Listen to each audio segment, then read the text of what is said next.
Salut à tous, c'est Cyborg et aujourd'hui on se retrouve pour une petite vidéo sur Cinema 4D. Donc aujourd'hui on va traiter surtout de l'effecteur cloner et de l'effecteur spline. Donc je vais en fait essayer de vous montrer comment construire une espèce de tour de Kepler. Donc du coup de lui appliquer une dynamique et ensuite de la faire tomber, en fait de l'exploser. Donc on va commencer déjà par créer notre Kepler. Donc je sais pas si vous voyez comment c'est fait. Ça a une espèce de forme un petit peu comme ça. Peut-être un petit peu plus étroit. Voilà, on va dire à peu près comme ça. Voilà, une fois que vous avez fait votre Kepler. Voilà, une fois que vous avez fait votre Kepler, vous allez maintenant le dupliquer. Donc vous cliquez sur votre cube, mot-graph, cloner. Et vous faites glisser votre cube dans cloner. Ensuite, dans cloner, vous allez passer dans objet et vous allez passer dans linéaire. Voilà, et sur P, Y, vous mettez 0. Une fois que vous avez créé votre cloner, vous cliquez bien sur votre objet cloner, voilà. Une fois que vous êtes sûr d'être sur cloner, vous allez sur mot-graph, effecteur, effecteur spline. Voilà, donc une fois que vous avez votre spline, c'est parfait. Donc bien sûr, maintenant il va falloir créer une spline. Donc pour ça, vous allez passer dans la vue du haut, et vous allez appliquer une spline. Donc moi, ça va être un cercle. Et je vais augmenter son rayon à 650. Excusez-moi, je change de musique parce que c'est... On va mettre... Non, on va mettre ça. Voilà, donc une fois que vous avez fait ça, vous allez maintenant faire glisser votre cercle dans l'effecteur spline. Donc, on prend le cercle et on fait glisser dans spline. Voilà, donc là, si je repasse en vue 3D, vous pouvez remarquer que nos caplas se sont mis sur la spline. Maintenant, il faut augmenter le nombre de caplas. Donc, on va aller dans cloner et on va augmenter la quantité. Voilà, donc on va mettre jusqu'à que ça se touche quasiment. Donc, comme ça, voilà. Donc, 19 caplas. Voilà, donc une fois que vous avez fait votre base, vous allez tout simplement grouper tous ces objets. Donc, on sélectionne tout, clic droit et grouper les objets. Je renomme et je vais appeler ça base. Voilà. Une fois que votre base a été créée, nous allons tout simplement la dupliquer. Donc, CTRL-C, CTRL-V. On clique sur la base 1 et on va la monter. On change de vue, on va se mettre dans la vue droite, vue avant ou vue droite, n'importe. Et on va les aligner de façon à ce qui se touche presque. Attention, j'ai dit qu'ils se touchent presque, j'ai pas dit qu'ils se touchent, parce que s'ils se touchent et qu'on met une collision après, tout va exploser. Donc on va mettre, voilà, là ça se touche quasiment, ça sera bien. Voilà, donc une fois que vous avez fait ça, on se retrouve avec ça. Donc là c'est pas idéal parce que les dominos supérieurs sont exactement alignés avec les dominos du rang inférieur. Donc on va faire tourner tout ça. Donc pour ça, tout simplement, on déplie notre base 1 et on applique une rotation sur la base. Donc voilà, on va également passer dans cette vue. On va légèrement zoomer. Voilà, et on va à peu près appliquer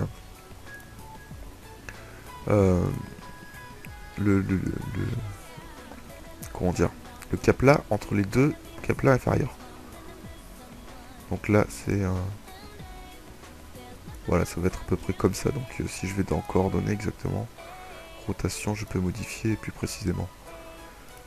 Bon, je vais mettre 8. Non, c'est pas assez, 8.5. Non, 8.5 c'est pas... 8.5. Voilà. Même 8.6. Donc là, soyez assez précis, parce qu'après, ça va être juste du copier-coller qu'on va rajouter par-dessus. Du coup, ça va être très rapide. Hein. Peut-être un peu plus, 8.9. 8.9. Allez, bon, on va mettre 9, comme ça au moins. Voilà, 9 c'est bien. Donc là, vous pouvez voir que nos caplas en fait sont pas correctement placés. Donc on va régler tout ça en allant sur l'effecteur spline et on va appliquer une rotation sur l'effecteur spline. Alors on clique sur la spline, voilà, et on va lui appliquer une rotation. Donc on est dans cette vue là. Effecteur. Alors attendez que je recherche exactement où c'était. Donc, coordonnées. Non. Cercle. Donc non plus c'est pas ça. Excuse-moi, j'ai trouvé tout à l'heure, maintenant je vais plus le retrouver. Paramètres. Ah voilà, c'est là. Voilà, exactement. Vous allez aller dans paramètres de l'effecteur spline et vous allez régler la rotation sur H. Donc si je repasse dans la vue du dessus, en gros il faudrait que vos dominos soient correctement placés. Donc on va mettre nos dominos en fonction. Donc ça sera comme ça. Voilà, là c'est parfait. 9 degrés. Nickel. Une fois qu'on a fait ça, on va légèrement réduire le rayon du cercle supérieur. Pour que ça fasse en gros une espèce de cône quoi. Donc pour ça on clique sur le cercle et on va appliquer tout simplement un scale. Ou raccourci clavier S. Et on va les appliquer de façon à ce que ça se place comme ça. Voilà, c'est parfait. Une fois que vous avez fait ça, maintenant, vous avez pu créer maintenant un premier étage de Kaplan. Donc bien sûr, maintenant on peut aussi appliquer un sol. Hein. Donc on clique sur la lumière et sol. Voilà. Donc maintenant, on va encore une fois copier-coller, mais cette fois-ci on va copier-coller les deux. Donc CTRL-C, CTRL-V. Voilà, et on va aller sur cette touche et on va tout simplement le monter. Voilà, donc maintenant on revient sur la vue de côté. Et on les aligne correctement. Donc bien sûr, plus vous zoomerez, plus vous serez précis. Hein. Là, on va dire que c'est bien. Voilà, donc je repasse vue 3D. Et maintenant, enfin excusez-moi, je reste dans cette vue. Et maintenant, en fait, vous voyez que comme j'ai fait un copier-coller de la base 1, le scale de la base est plus grand que celle de la base 1. Donc je sais pas si je m'explique très bien, je repasse en vue 3D pour vous montrer plus précisément. En gros, la taille du cercle de la base 2, donc celle-là, est plus grande que celle-ci parce que la base 2 c'est juste un copier-coller de la base 0. Donc on va appliquer un scale. Alors, on clique sur ces deux et on scale. Donc on scale bien sûr vers le bas.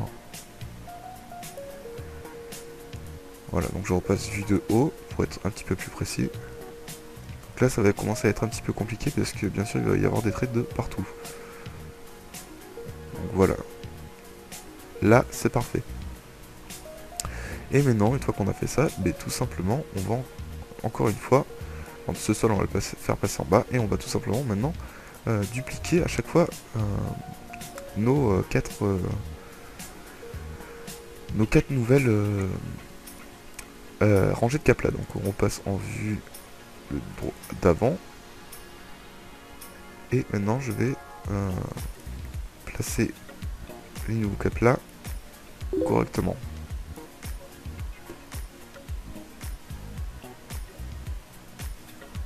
Comme ça. Voilà, je repasse de ce côté.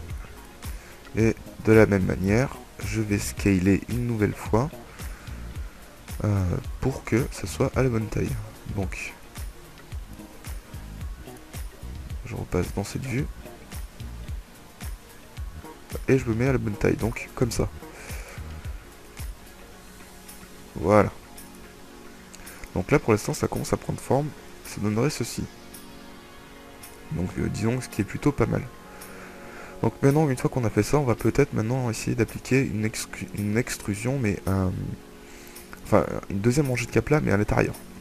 Donc pour ça, on va sélectionner toute notre base et on va copier-coller.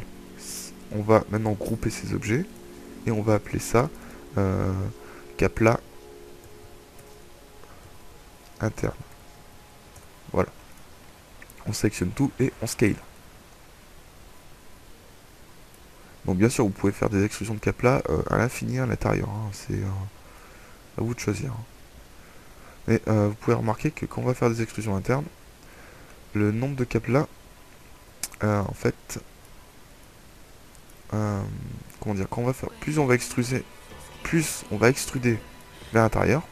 Je vais vous le montrer très rapidement ce que ça va faire. Les Kapla risquent... Ah non, mais là ça le fait pas parce que ça réduit en même temps la taille des Kapla, donc c'est pas l'idéal. En gros, si la taille des Kapla restait la même, il y aurait une collision entre les deux. Donc c'est pas ce qu'on veut. On va essayer de faire ça correctement. Donc, pour faire ça correctement,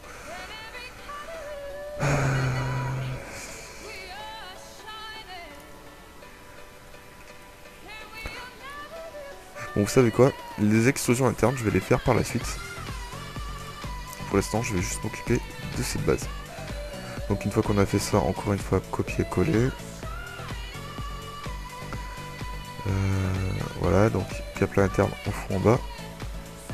Et j'ai copié à partir de ça. Voilà. Donc maintenant, on élève nos nouveaux Kapla qu'on place à la bonne hauteur.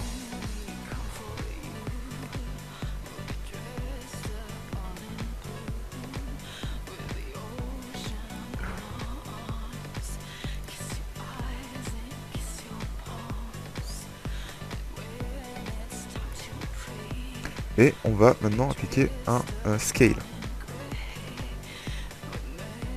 Alors, encore une fois, vidéo. Hein. Et on s'aligne correctement, donc comme ça. Et on se remet dans cette vue là. Donc là, ça commence à avoir une petite forme quand même. Hein. Commence à avoir une espèce de petite cheminée. Donc là, par contre, vous pouvez voir qu'il y a quand même un petit problème à ce niveau-là. Enfin, il me semble qu'il y a un problème, ouais. Ouais, alors en fait, c'est beaucoup trop élevé. Donc, je reviens dans cette vue-là. Ah oui, là, vous voyez qu'il y a un espèce de gros trou énorme. Voilà.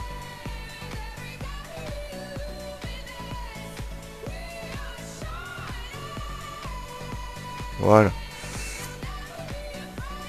Donc c'est pas mal. On passe vue 3D, ça donne ceci. Donc là, bien sûr, je peux monter comme ça. Bon allez, je vais essayer de monter jusqu'à que ça se rejoigne tout en haut. Donc maintenant, encore une fois, on resélectionne tout ça. Et copier-coller. Cette partie, on la monte. Là, ça va être très répétitif, ça va être toujours être la même chose. Par contre, la dernière étape, ça va être très compliqué parce que vous voyez qu'à chaque fois que je scale, en fait, mes Kapla, eux, diminuent de taille. Donc forcément, à la fin, il va falloir que je fasse un réglage sur chaque Kapla, et là, ça risque d'être très long. Donc je repasse en vue de haut, excusez-moi, et je scale. Donc en plus, tout à l'heure, je vous ai dit une bêtise, le raccourci scale, c'est pas S, je ne sais plus ce que c'est. Faudra chercher dans les raccourcis. Donc on tombe comme ceci. Voilà, et maintenant je replace tout ça à la bonne hauteur. Donc on met là.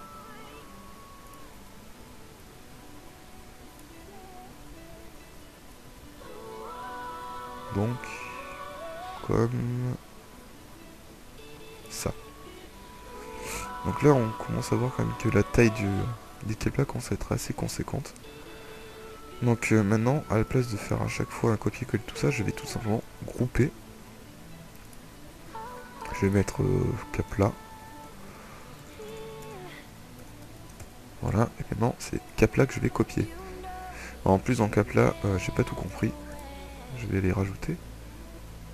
Enfin, ah bah si, j'ai tout compris. Ah oui, il y a cap là interne aussi, donc ça c'est pas grave. Cap là. Alors attendez, j'ai dû faire une erreur là.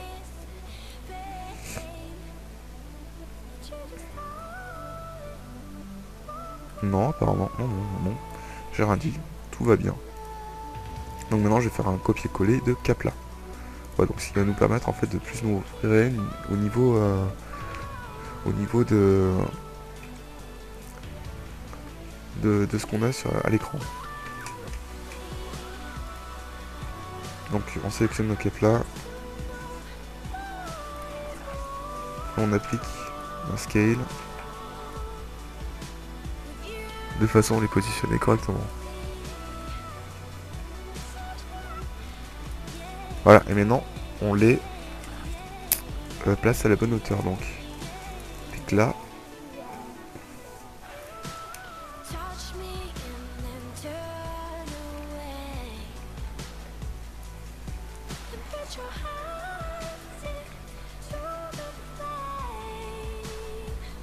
Et on les place comme ça. Voilà.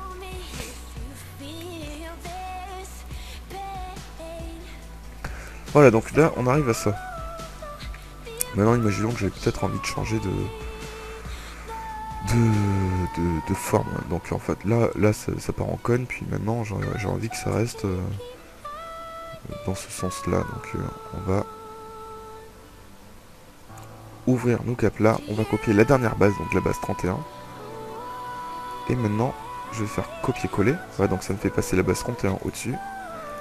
Je réduis le capla 1 et maintenant je vais m'occuper juste de capla 31. Donc capla 31, déjà je vais lui faire un copier. Je vais déjà le remonter, excusez-moi, parce que voilà, il va être parti de celui-ci. Je le place dans cette vue là.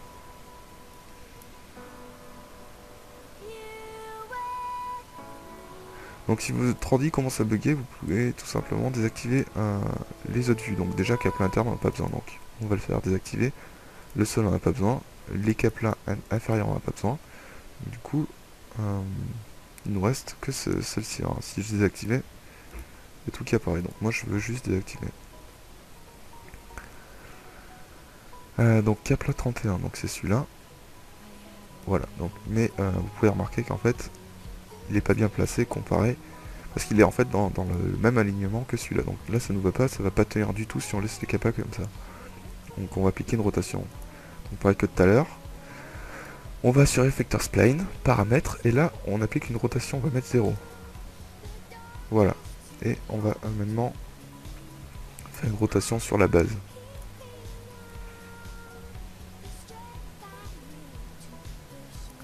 Donc la rotation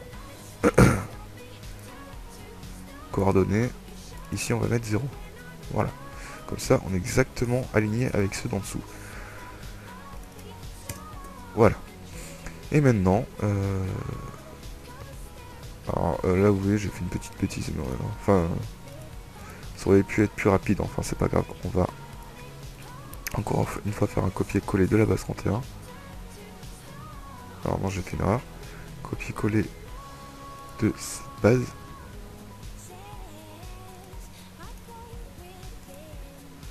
Voilà, de celle-ci. Je l'élève pour qu'elle soit à ce niveau-là. Et je la place correctement.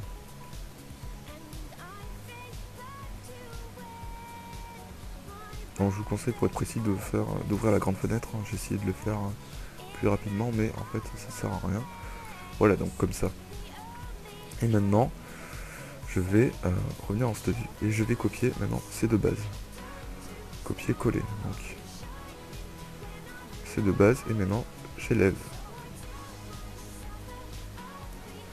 Je repasse dans cette vue-là. Pour les aligner correctement.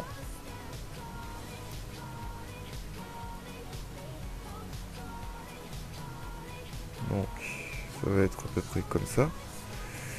Et maintenant, je copie colle C1A4, copier-coller.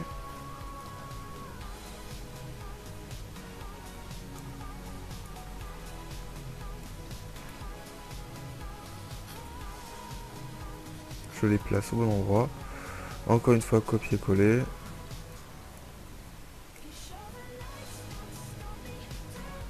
Voilà, donc on va voir ce que ça donne. Tac. Donc vous voyez que là, du coup, le tronc ne rentre plus. Donc si je fais activer les autres vues, tac, tac. Là, ça rendrait ceci. Donc là, on peut imaginer de faire une espèce de hauteur un peu plus large. Donc pour ça, déjà, il faudrait que on réduise. Alors j'essaie en fait de trouver une solution à peu près un peu technique à ce qu'on veut faire. Donc déjà, je vais augmenter encore une fois, copier-coller ces bases là. Je repasse dans cette vue là et je la monte. Voilà, c'est pour faire une espèce de... enfin un plus gros décalage quoi.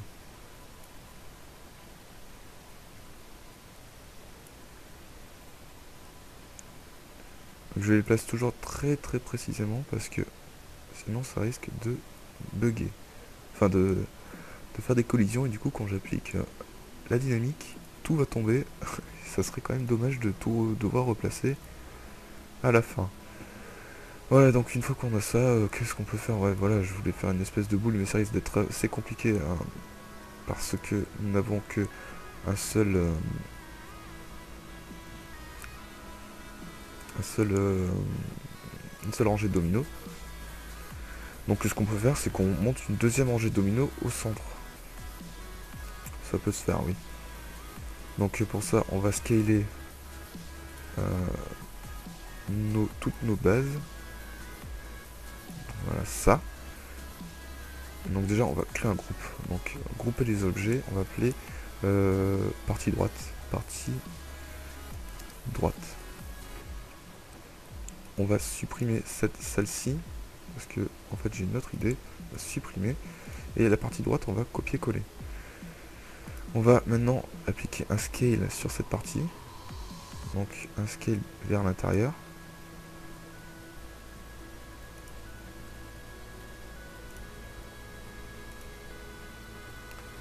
Et on va bien évidemment placer ces caps là à la bonne hauteur. Donc vous avez pu remarquer qu'en fait plus on est monté, plus nos caps là ont réduit de taille. Donc là c'est vrai que c'est chiant et je pourrais y faire quelque chose en fait si je reprenais chaque ligne par ligne en fait. Donc ça serait effectivement, comme vous pouvez le voir, très long, et je vais pas le faire dans ce tuto parce que sinon ça va durer plus d'une heure, juste pour faire un truc qui serait peut-être pas forcément super intéressant, donc je vais éviter de faire ça. Donc je copie, je colle, en espérant maintenant que je tombe exactement à la même hauteur une fois arrivé en haut.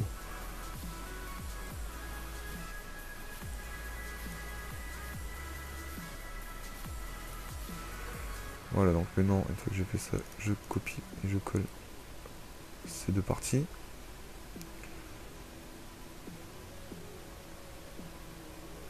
Je les place correctement.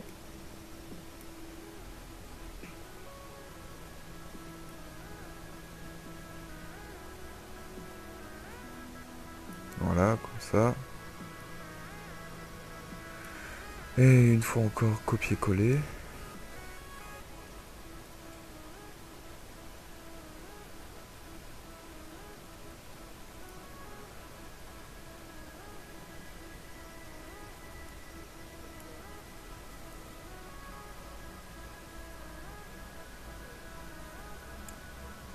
Bon, bien sûr, vous pouvez constater que mon ordi commence à laguer un petit peu. Et c'est pas très facile pour installer mes dominos. Donc vous voyez qu'on est quasiment en haut. Copier-coller.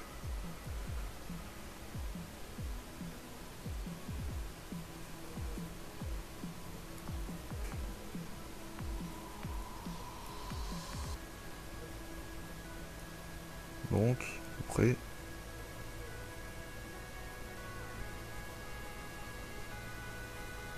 Comme ça. Voilà. Je repasse en vue 2D. Ça représente ceci. Donc, qu'est-ce que je vais faire? Je pense que je vais supprimer... je vais ouvrir tout ça. Et je vais supprimer... de façon à peu près arriver à le même hauteur. Donc on va supprimer ça. Et là je serai quasiment le même hauteur. Donc maintenant ce qu'il faut que je fasse c'est qu'on arrive à copier, coller de façon à arriver quasiment à la bonne hauteur. Donc CTRL C, CTRL V. On réduit. Et je les remonte.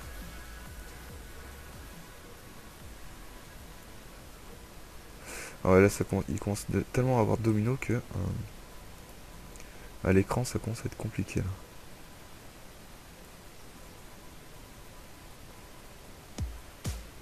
Alors en plus j'ai fait une grossière erreur.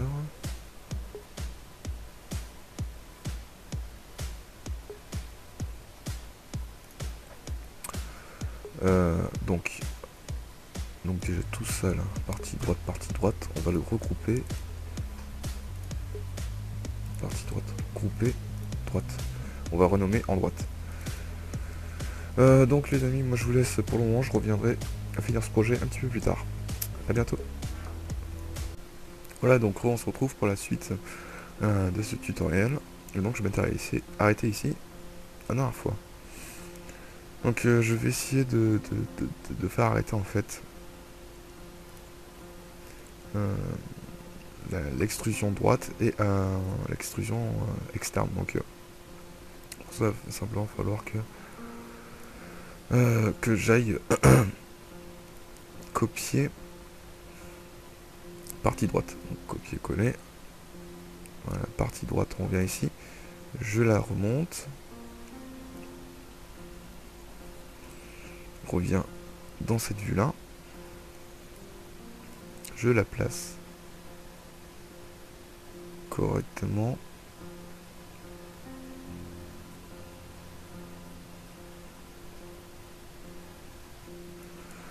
Voilà, à peu près comme ça. Et maintenant, j'extrude.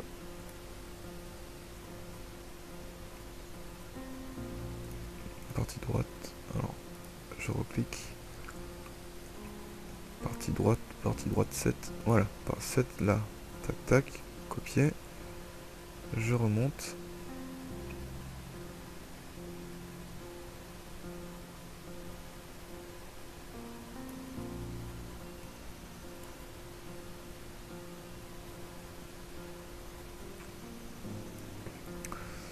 J'ai partie droite.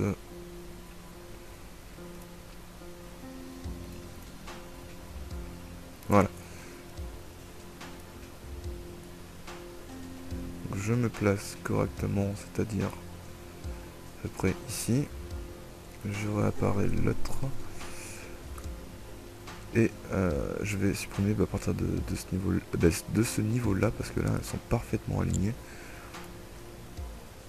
Sélection. Et je sélectionne tout ça.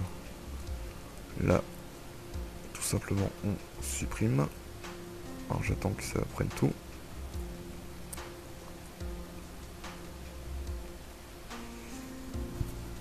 Alors j'avais déjà continué la vidéo tout à l'heure, sauf que l'ordi a planté parce que c'est trop lourd. Donc là je suis en train de recommencer en fait ce que je vous montrais tout à l'heure dans la vidéo. Donc là je vais bien faire fichier enregistré. Passe en vue 3D.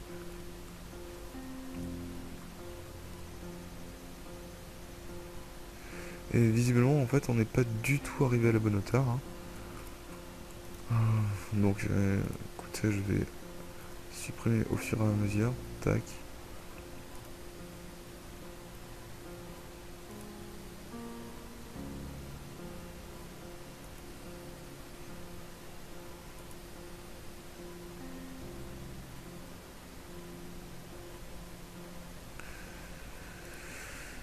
Hop là. Celui-là et le dernier, celui-là.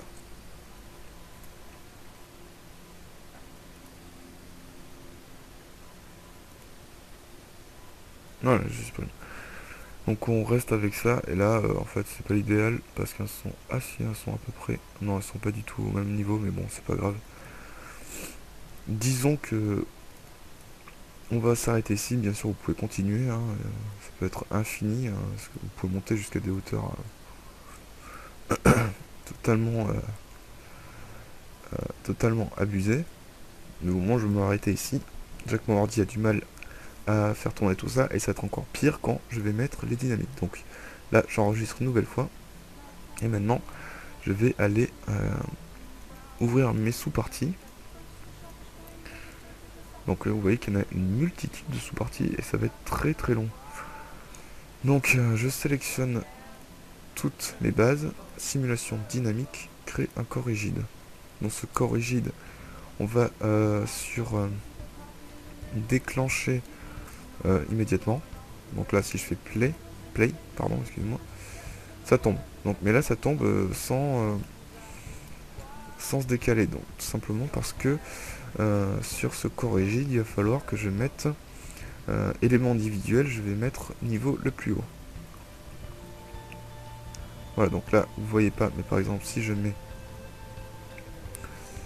sur le sol, alors le sol qui va être ici, le sol, animation, structure dynamique, créer un corps rigide. Voilà. Là, vous voyez que quand ça va arriver au sol, donc là, on va attendre un petit peu, tout va s'exploser.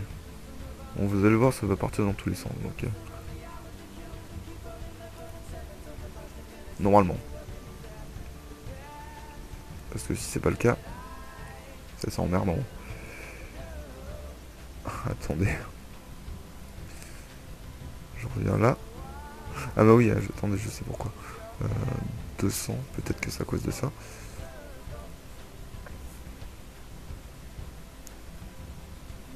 Donc là, la partie du dessus s'écroule. Alors là, ça passe complètement à travers. Ce n'est pas du tout normal. Déclencher immédiatement. Et sur le sol, qui se retrouve d'ailleurs où? Ici. Dynamique désactivée. Donc là, non, c'est pas normal là. Ah non, dynamique. Non, maintenant désactivé. Héritier, propriété. Composé forme de collision, peut-être. Normalement, ça devrait directement marcher. Je comprends pas pourquoi ça marche pas.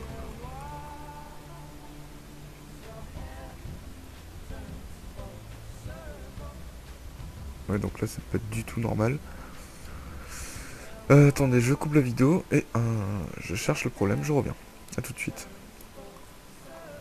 Voilà, donc on se retrouve et excusez-moi, en fait, j'ai fait une grossière erreur et on va pas du coup s'emmerder à appliquer notre dynamique sur chaque cap là. Ça va être beaucoup plus rapide, hein. Voilà, donc on va tout simplement sélectionner toutes nos bases. Voilà, donc ça va être tout ça. Et on va tout simplement faire simulation dynamique, créer un corps rigide. Et sur ce corps rigide, nous allons modifier. Donc déclencher, on va laisser peut-être immédiatement. Et sur hériter et propriétés, vous allez mettre appliquer propriété aux enfants. Ce qui veut dire que vos dynamiques vont s'appliquer aux objets qui sont qui sont dans l'onglet base et qui vont également s'appliquer sur les objets qui sont dans le sous-onglet. Et sur éléments individuels, maintenant on va appliquer le niveau le plus haut. Sans oublier d'appliquer une dynamique de sol sur le sol. Donc maintenant si on fait play. Non, attendez, je vais faire sauvegarder parce que je sens que ça va planter. Voilà. Là vous voyez que voilà, il y a tout qui s'explose comme on le souhaiterait. Donc là si je fais un petit rendu. Donc bien sûr, là, il n'y a pas de lumière, il n'y a rien du tout, donc c'est très très moche. Hein.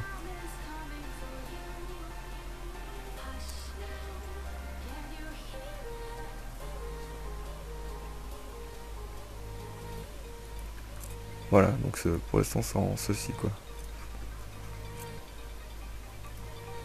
Une fois qu'on a fait ça, maintenant, on va appliquer une lumière. Donc déjà, je vais grouper tous ces objets, grouper, et je vais les désactiver pour que ça bug beaucoup moins. Voilà. Donc je vais appliquer une lumière.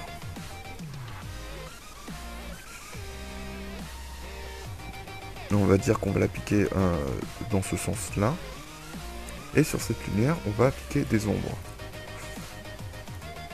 Réalité, ombre, on va mettre 1000 par 1000. Donc si je réactive les autres, on va plutôt un truc dans ce genre-là. Donc là, même si c'est pas encore super, je vais augmenter la hauteur de la lumière. Et je vais réduire un petit peu son rayon d'échantillonnage. Ah non, son masque d'ombre, excusez-moi. Je vais mettre 500 par 500. Voilà, donc c'est un petit peu plus joli. Une fois qu'on a fait ça, je vais passer en vue avant. Et je vais me placer au niveau du sol. Qui se trouve ici, je vais le descendre.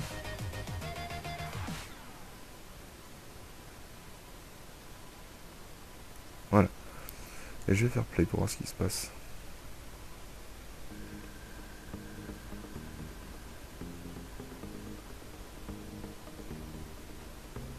Donc ça c'est cool. On va donc essayer de faire quelque chose d'autre. Donc je vous dis, ça va être très compliqué là. Sur notre neutre. Déjà, on va faire quelque chose de plus simple. On va tout supprimer et voilà, on supprime tout. Alors, vous n'êtes pas obligé de le faire. Hein. Ça, c'est moi. Je vais juste simplement appliquer la dynamique sur ce neutre. Voilà. Dynamique, claque origine. Comme ça, j'aurai qu'un seul truc à modifier. Donc, je vais mettre cette fois-ci sur collision et réalité propriété. Donc, appliquer aux enfants, élément individuel, je mets niveau le plus haut. Donc, bon, rien va tomber parce que ça va se déclencher simplement sur une collision. Donc, imaginons que je vais lancer par exemple un cube ou une boule de ce côté à ce côté là. Donc pour ça on va déjà faire apparaître une sphère que je vais placer à peu près à ce niveau là. Je vais réduire sa taille, peut-être pas comme ça. Et maintenant je vais à partir de la frame 10, donc j'applique, ok, je vais appliquer un mouvement à cette balle. Donc je vais mettre genre de là à là par exemple, ce qui va rendre ceci. Donc là mouvement. Alors oui, bien sûr rien ne se passe parce que je n'ai pas appliqué de dynamique sur cette sphère. Donc non, c'est même pas une dynamique, c'est une collision. Donc simulation dynamique crée une collision, voilà. Donc là je refais.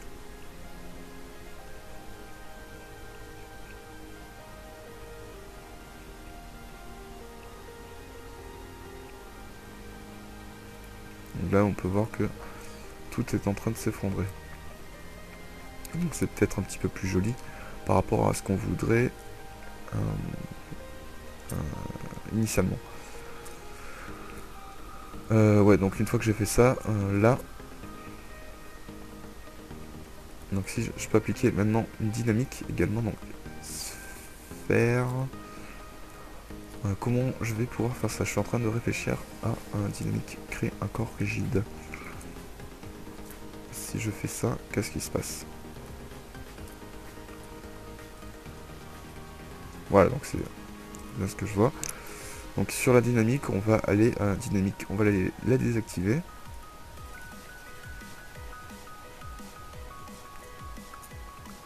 Donc là ça va se décaler. Nickel.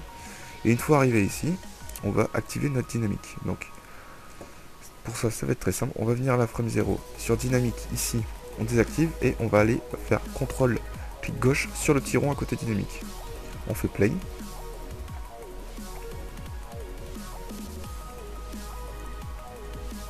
Hop, et juste après avoir arrêté, ici, on va maintenant réactiver notre dynamique. Et on reclique sur le petit rond à côté de dynamique avec CTRL clic gauche. Encore une fois. Ce qui va nous donner ceci.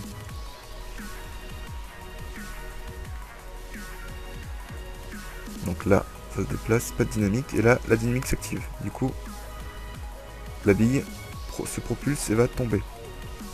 Comme si c'était en fait un espèce de lancer. Ça va être beaucoup plus naturel. Hein.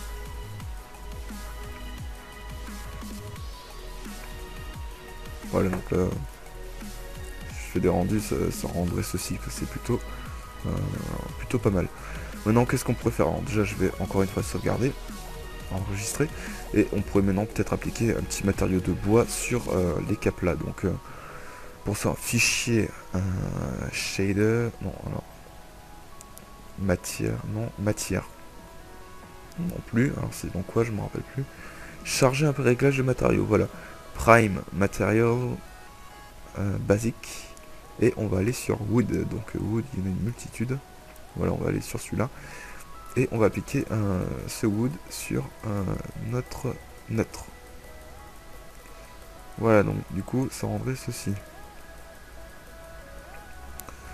Donc là, c'est peut-être pas forcément super naturel.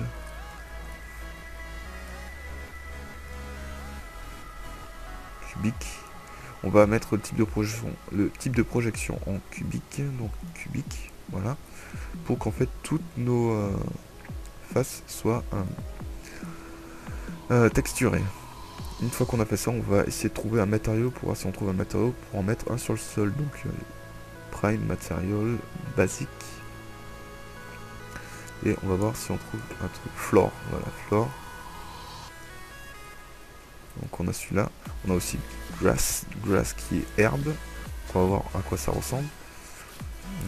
Matériel basique. Ah non, c'est glace. Non, grass, voilà. Voilà, donc si on glisse ça sur le sol, qu'est-ce que ça rendrait? Donc